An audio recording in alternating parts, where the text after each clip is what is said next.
Hey UConn Nation, it's KK Arnold here. If you're looking for the latest UConn women's basketball content, go subscribe to Listen Up to Phil and Ryan. Go Huskies! Welcome back to Listen Up on this beautiful Friday morning. Thank you guys for joining us once again right here on Listen Up. And today is a very special episode, not just because we are focusing the attention on Nika Muhl, but because it is someone's very special birthday today. It is Phil's birthday, so happy birthday once again, Phil. Very special, big 2-9 today. Happy birthday once again. Make sure everybody in the comments wishes Phil a happy birthday. And speaking of wishes, I hope all your wishes do come true on this beautiful Friday morning. And I hope you have a wonderful day as well. And speaking of birthday wishes coming true, my wish for Nika Muhl this season is that I hope she has her best season yet with the UConn Huskies in her fourth and final season with the team. It's going to be really sad to see Nika Muhl leave this team after the conclusion of the season, as it will be for all the other seniors as well. Only have one more senior left to cover, and that is Aaliyah Edwards after Nika Muhl today. But every time Nika Muhl steps on the court, I like to think of one word, and that word is intensity. Every time on the court, Nika Muhl brings so much fire, energy, intensity about her game on and off the court, I'd say, but especially on the court every single game. One defensive, Big East Defensive Player of the Year for back-to-back years now. Hopefully she can do it 3 times in a row. Steals and turnovers she's able to create, turns the game around in a heartbeat, switches the momentum of the game. And her defense creates so many turnovers, so many offensive opportunities as well. And I think it does make up for a lack of offense at times. Nika, can't really score. That's not really part of her game. Can't really score on a consistent basis, I'd say.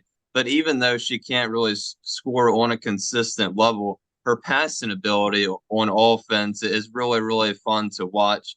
And it really was incredible last year. She broke that assist record for the single season assist record for UConn, passing Sue Bird. There were a couple of negatives last year. She did turn the ball over quite a bit, maybe committed one too many fouls per game. But I think Nika Muhl will fix that and improve on that this season. And I do believe Nika can have her best season yet, even though last year was pretty special. All right. Well, where do I start on this one? Very well said. First of all, I just want to thank God, because where would we be without him? And thank you for that shout out. First of all, I wish, man, that I could go over every name right now. I just can't do it. 29 years I've been blessed, and I can't thank you all enough on this podcast, especially you, Ryan. It's again my birthday, but I kind of like to put the spotlight on everybody else, because if it wouldn't be for you all that has got me to this point, I don't know where I would be. I'm gonna thank my mom and dad and my whole family. And again, you're no words how thankful I am for you, Ryan. And again, everybody on this podcast, everybody that has ever came through, thank you so much. Ryan, WUSA, University of Maryland, man, the list goes on. So thank you all. And yes, you have that right, Ryan. A beautiful day. Nika Muhl, yeah, there's obviously this is nearing the end of this series. And I just think that you're right when you caught my ear about how much fire that she brings to the court, because this is arguably the most aggressive player on this roster, and you could tell by her personality, the way she approaches the game. Me and you discuss about how we like all kinds of personalities, all different kinds of UConn Huskies that come in and leave, that graduate, right? We love to see them progress and get better. We love to see them mature as a group. But when you talk about Nika Muhl, man, I think that that's her trademark, right? Because Yeah, we again, some people will go on one side of my discussion and some on the other. That's fine. I think that it's very important. And you take it for what it is. I'm going to use the Ray Lewis example. What did he bring to football? Just go back. All you have to, you don't even have to search Ray Lewis highlights. Ryan, search Ray Lewis pregame speech. That's it. Now, I know Nika Muhl doesn't come out and, punch her fist in her hand. And no, she doesn't do all that. But it reminds you of that kind of mentality, right? Nika Muhl. And I think, again, people will argue that it's not that important. And Ryan, people argue, yes, we need more players like that, right? Every team needs at least one player like that. Man, I think, again, not wearing a smile more than half of the time on her face, the little things is like what I like to focus on. And yeah, definitely caught my ear. You said it right. And as far as any questions for me or the stats that you have, I mean, the stats are there from what I see. And she literally described herself as a pass first point guard. And we see that. She's not greedy with the ball, man. And I think, again, just the kind of mentality that she brings to the court, that she brings to the game, man, I mean, obviously nobody will admit it on opposing teams, but let me tell you this right now. I'm sure there's a lot of other young ladies in the NCAA. They don't really want to face not only the UConn Huskies, but Nika Muhl. And that's a good thing. Yeah, I mean, especially, I wouldn't want to go up against Nika Muhl either. I wouldn't want her guarding me. And she's only, Ryan, take it for what it is. She's only 5'10". Keep that in the back of your mind, too. Yeah, that's a very good point as well. I mean, I definitely wouldn't want Nika Muhl face guarding me if I'm trying to score the ball for 35 minutes going up against the whole UConn Huskies team, and then you have to play against Nika Muhl. But yeah, it's kind of incredible because I think people kind of get lost sometimes because we're so used to point guards and really all the positions of basketball as far as that goes. There's so much emphasis on offense and scoring points. Shooting the three ball has gotten more and more popular every single year, and you have 6'5", 7-foot players shooting threes now, looking like they're point guards. But for Nika Muhl, like you said, she really is a pass first guard. And she makes it work. We saw it last year. Like I said, she broke the single season assist record, and Paige Beckers wasn't on the court to score all of those points that that she possibly could have assisted out to Paige Beckers. So it really was an incredible run last year for Nika Muhl. And I think she really is the glue of the whole offense, despite getting Paige Beckers back this season. Nika Muhl is going to, again, play a really huge part of this team. And like we said on the last episode on Wednesday, talking about Jason's comment about Jason D'Amico's comment about Nika Muhl becoming a field general. And I really do hope she can kind of transform into that role a little bit more. She definitely is a leader for this team. She was a leader for the team all of last year, I'd say, especially on the offensive side of things, kind of getting everything rolling, sets the tone defensively every single game. But I really hope she kind of can transform her game a little bit more into a field general type of role. And really, I really take her game even one more step further. But Nika Muhl, incredible player for her size, as much as she's able to do it, and really change the whole level of the way the game is going. The Croatian native number 10, Ryan, Nika Muhl. Again, senior, expectations are high. Let's go over to comments from the last video. UConn Huskies forward Aubrey Griffin, and then we will get out of here on this beautiful Friday, July the 21st.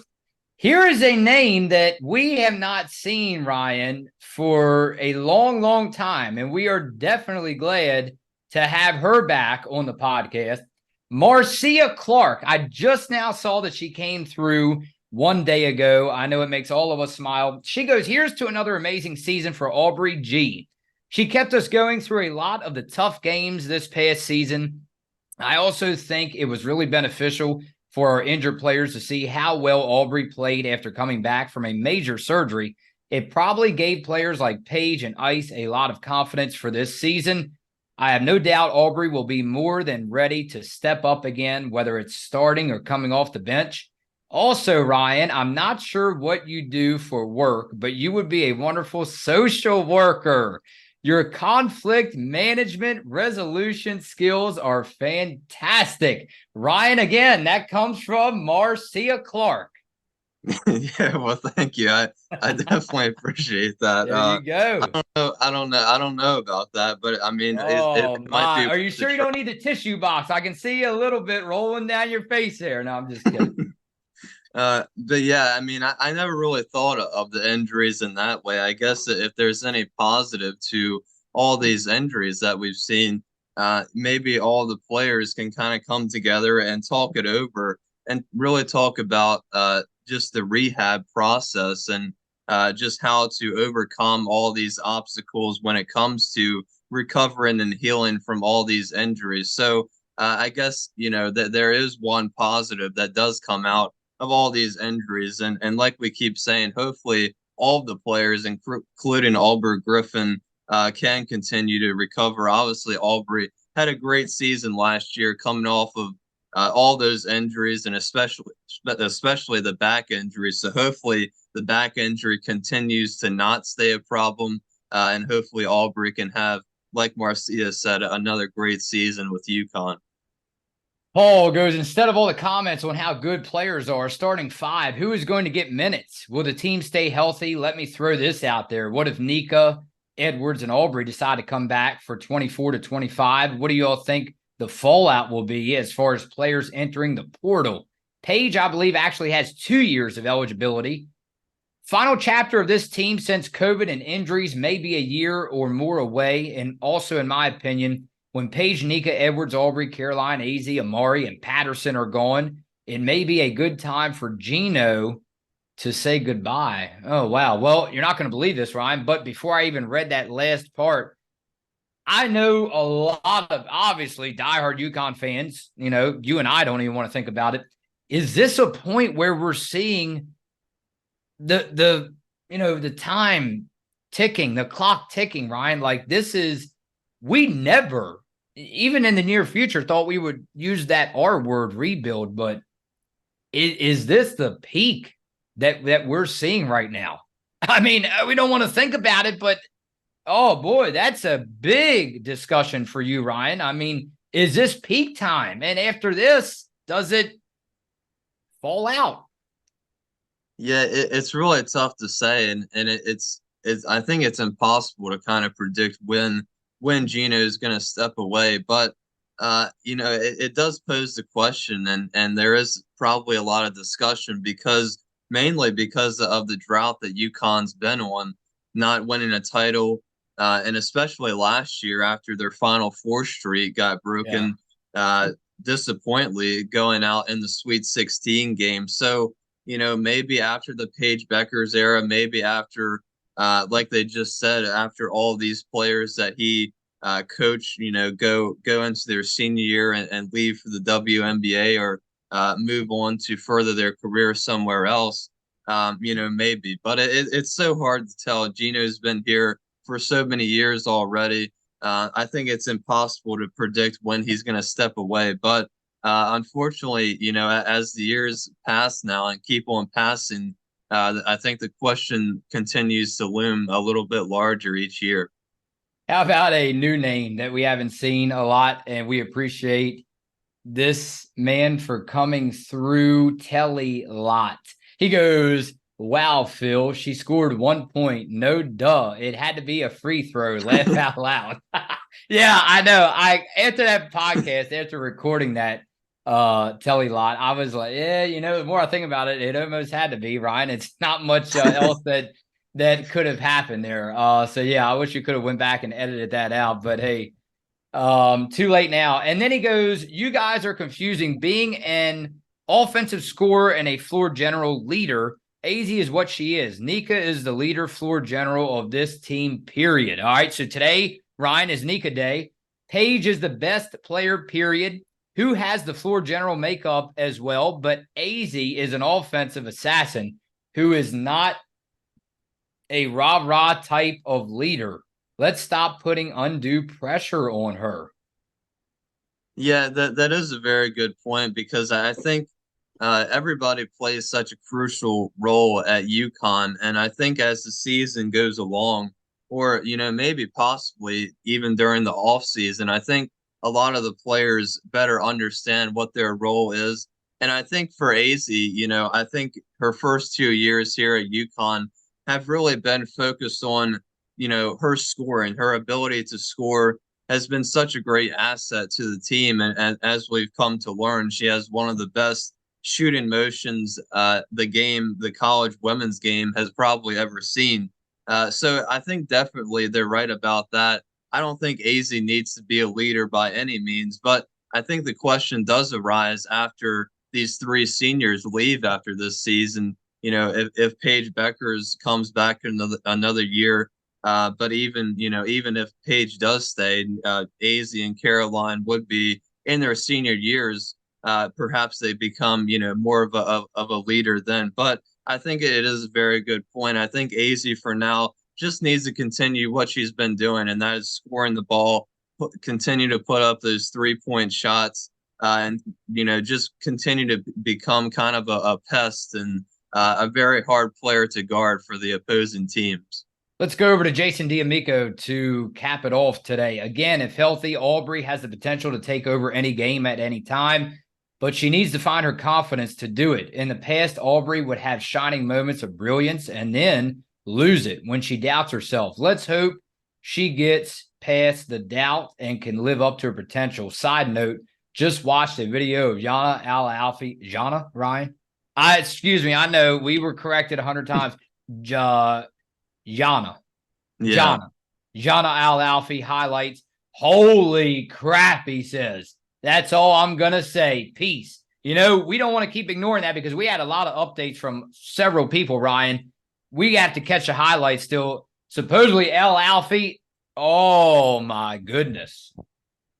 Yeah, I saw where she was playing on the U18 or 19 team, I believe. And I did see where she was tearing it up. So it's good to see she's putting on quite a show. It's good to see when these players go on the U18, 19 USA teams or play for their country to see them having a good time and playing really, really good basketball as well. But I would agree with that about Aubrey. It's sometimes the inconsistency does show out on the court, and I think at times she is a little bit hesitant. At times, I remember her watching her last year, and it does seem like sometimes she's not really sure whether she should shoot the ball or not or pass it. Yeah, I would like to see when she's open, just fire away and shoot the ball. Eventually, I think it will go in for Aubrey, but yeah, I think that's definitely something she can work on is her decision making and just playing a little more loosely out there and just letting it fly and let things happen as they will. And it will eventually go down for Aubrey. All right, Ryan. Friday, July 21st. Remember, Ryan, the best things in life are not things, they are moments. And we hope this season coming up, you and I and everybody else are waking up to a lot of top 10 special moments in the morning, drinking your coffee or hot tea, whatever you like, and watching top 10 special moments straight out of UConn, right? It's Phil and Ryan. Here's to a great weekend. Great weekend. Let the party start, huh? Phil and Rye right here on Listen Up.